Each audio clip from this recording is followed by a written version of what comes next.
Saint லூசியான் of அந்தியோக் Syria நாட்டை சேர்ந்த புனிதர். இவரோட பெற்றோர் ரொம்பவே வசதியானவங்க. சின்ன வயசுல லூசியான் ரொம்பவே மகிழ்ச்சியா வாழ்ந்துட்டு இருந்திருக்காரு.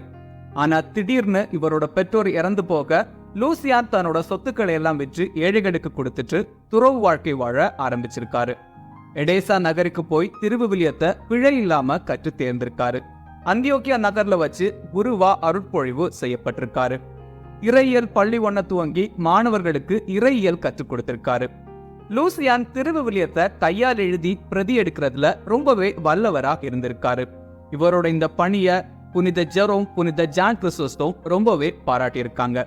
இவரோட காலத்துல ரோமைய தியோக்ளோசியன் மன்னர் ஆண்டு வந்திருக்காரு. இந்த காலகட்டத்துல கிறிஸ்தவர்கள் சித்திரவதை செய்யப்பட்டு கொலை செய்யப்பட்டிருக்காங்க.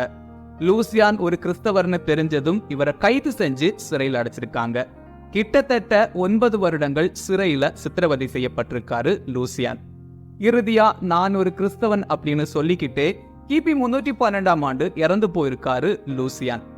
ஜனவரி 7 செயின்ட் லூசியான் ஆஃப் அந்தியோக்கோட ஃபீஸ்ட் டே.